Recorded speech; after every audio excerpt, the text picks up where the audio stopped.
Now, proceed tayo sa Forensic 5, Chapter 3, Part 3. Dito na tayo sa ating cardiograph component. Cardiograph component, the blood pressure and the heart rate are measured by the cardiosphygmograph component of the polygraph, it which consists of a blood pressure cuff that is wrapped around the subject arms. So during the questioning, the cuff remains inflated. No, dapat daw yung arm cuff ay may lamang hangin sa loob.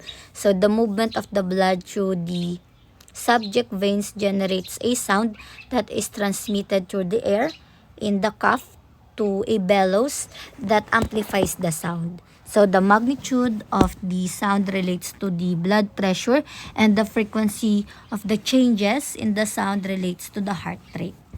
Next, we have the control of the cardiosphygmograph section. So control of the cardiosphygmograph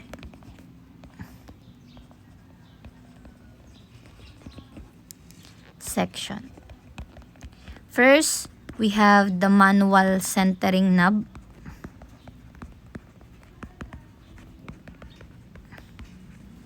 No, it is used to place the cardio in its proper place on the chart. Next, we have the vent valve. Vent, or yung mas kilala bilang vent, is the use of the left atmospheric pressure into the system and used to release the pressure of all or the parts of the pressure.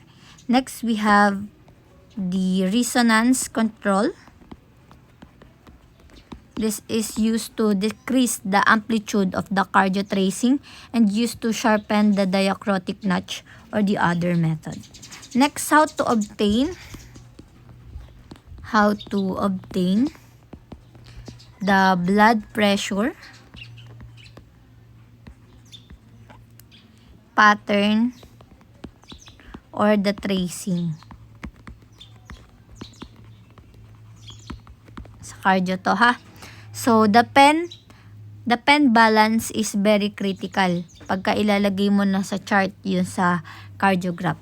So the pen is to be held on a paper by friction and inflate the pressure until you reach the subject mean pressure. So the mean pressure is the midway between the systolic and the diastolic, is the lowest pressure. To get the arithmetic mean pressure, add the diastolic to the systolic and the sum divided by 2 to get the geometric mean pressure plus the diastolic. Watch your speed dial when inflating the pressure for maximum deflection. So, para daw makuha yung mean pressure,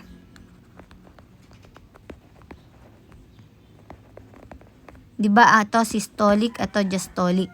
So, add daw yung diastolic sa systolic, then i-divide daw natin to sa 2, no? To get the geometric mean pressure. So, plus diastolic daw uli, no? Yan. Parang ganyan yung magiging formula. Next, we have the technical production of the cardio tracing.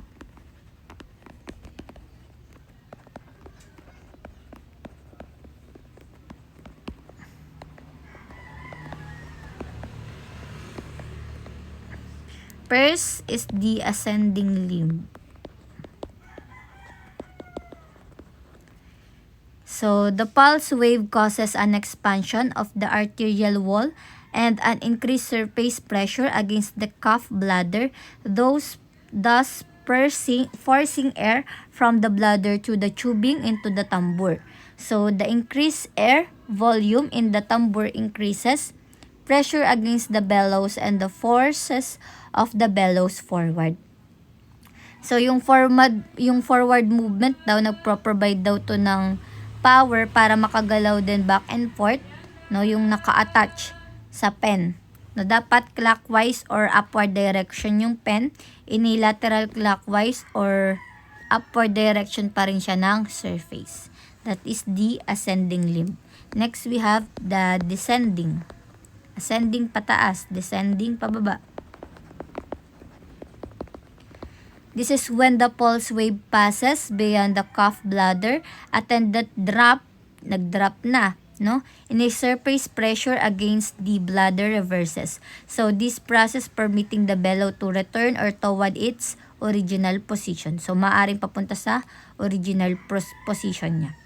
So this return of the bellows to its original position is transmitted to the pen or the fork that is attached in a pen as a lateral counterclockwise or downward stroke on a chart surface. Next, we have the dichrotic notch. So, the dichrotic notch is caused by the minor secondary pulse wave. Ito nga yung sinasabi ko sa inyong ganyan. Under and beyond the blood pressure cuff. In the wake of subsiding primary wave, which momentarily halts or slow down the decrease in the surface pressure against the bladder, in turn causing a hesitation in the bellow movement back or towards its original position. Next, we have the cardiograph detachment, parts and accessories. Paano naman next tatanggalin? Yung cardiograph. Cardiograph detachable parts. Parts muna tayo ha. Although alam nyo na yun naman yung parts. Ang detachment naman niya, paano siya tanggalin? Kung ano lang yung last na tinanggal nyo, yun yung una nyong tatanggalin. First, we have the pump valve.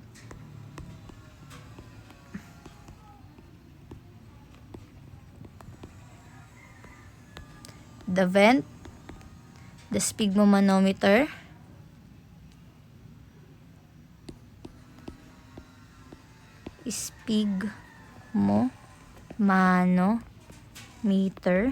Sphygmomanometer and the arm cuff. FF yan ha. Next, punta na tayo tapos na tayo sa pneumograph and sa cardiograph.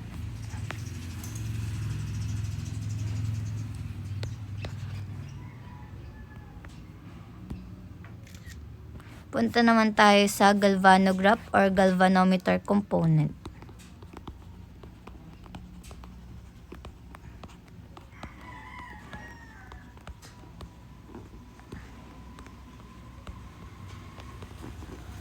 So here, the galvanograph section records the amount of perspiration produced. So it consists of electrical sensors called galvanometers that are attached to the subject fingers. So the skin of the fingertips contain a high density of sweat glands, so making them a good location to measure the perspiration. So the amount of the sweat touching the galvanometers increase, the resistance of the electrical current measured decreases, and these changes are recorded by the polygraph. So ano ba yung causes of reaction on exertion of the pen?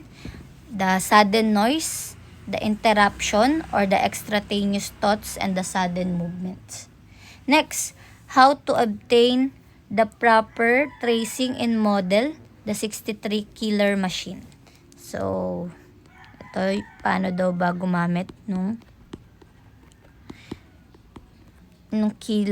model 63 killer machine. Galvanograph yun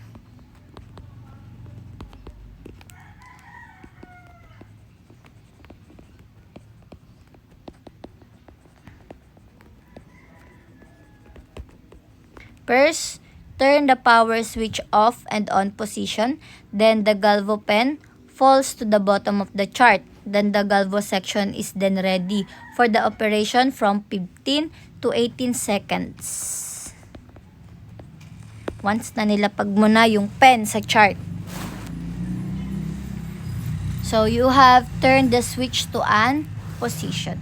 Next is the application of the electrodes to the subject. Application of the electrodes to the subject. So, position of the hands or tip of pen of a fingers. For convenience, just adjust the sensitivity or the sensitivity test. This have the subject take a deep breath para ma-adjust yung sensitivity test natin. Dapat daw ay huminga ng malalim ang subject, then touch the subject ear or neck quick motion within the subject lines of vision. Next, we have the technical. Kanina may technical production din sa cardiograph. Dito naman is the technical production sa galvanograph of the galvo tracing. First, we have the ascending limb then. It is caused by the decrease of the subject resistance which throws the established circuit of balance, no? That modifies the electric current flow to the magnetic field surrounding the pivot movement of the recording pen. Next, we have the descending limb.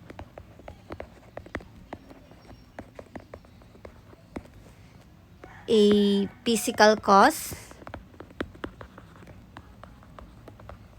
and the mechanical cause. So, physical cause is caused by a reverse in the subject resistance toward the original position, thus bringing the circuit back to or toward balance again, producing a lateral clockwise or the downward movement of the pen. So, yung subject na yung may kasalanan dito. Next, the mechanical cause, the fine coil spring attached to the pivot mounting pen cradle serve to a counterbalance of the pen movement either above or below the established baseline and assist in returning to the pen cradle to or towards the original position. Excuse me lang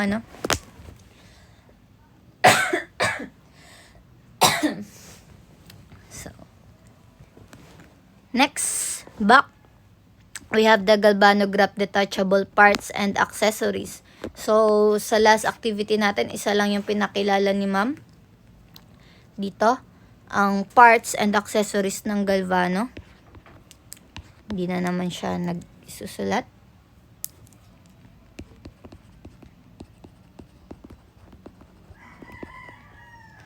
Parts and accessories. Excuse me po. First, we have the hand electrode, the electrode jelly, yung nilalagay, and the galvanometer. Yun lang naman. Nadagdagan lang ng jelly. Yung jelly nilalagay yan kapag like kunyari, yung may iba ding nilalagay na substance, like kunyari pawisin ka talaga, ganon. Galvanometer. Next, punta na tayo sa chemograph component. So, hindi na natin pinakita yung chemograph dahil yun naman yung machine na pinang-trace, no? Chemograph component, inking, and recording. So, a chemograph component is a motor that pulls or drives the chart paper under the recording pen simultaneously at the rate of 6 or 12 inches per minute. So, this is the chart recording unit of the instrument. It has a synchronized motor that drives the chart at the rate of 6 inches per minute, and its speed constant. It's vital because the vertical lines which are spaced either at a 1/2 or 1/8 interval. So it represents 5 or 10 second interval on the chart. So this provides the polygraphist with a means of determining the pulse rater and the question spacing. So ano ba yung mga components and parts ng chemograph? First, we have the accessories. The chemograph or the chart driving mechanism, the chart roll arbor, the idler roller, the pen table, the paper guide, the sprocket roller, the cutter bar, the off and on power switch, and the synchronous motor.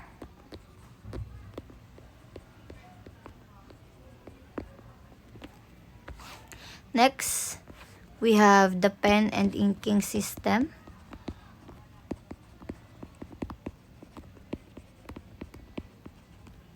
We have the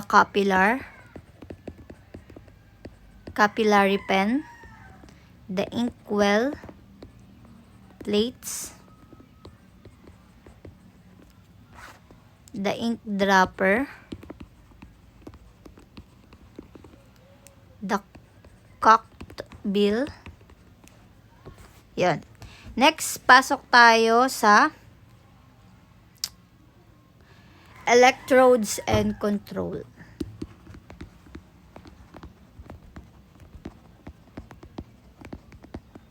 First, we have the resonance control. Sa chemograph to ha.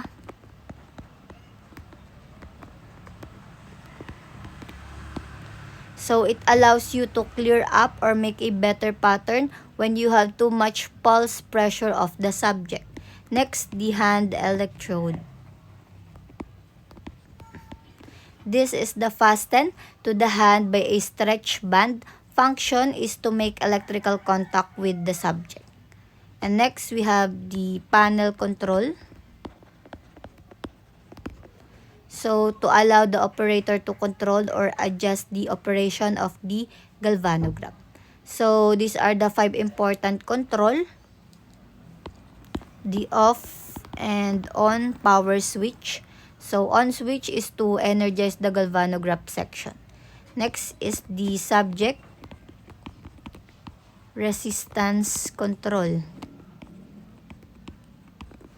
So, is to balance the galvo section to skin resistance of the subject.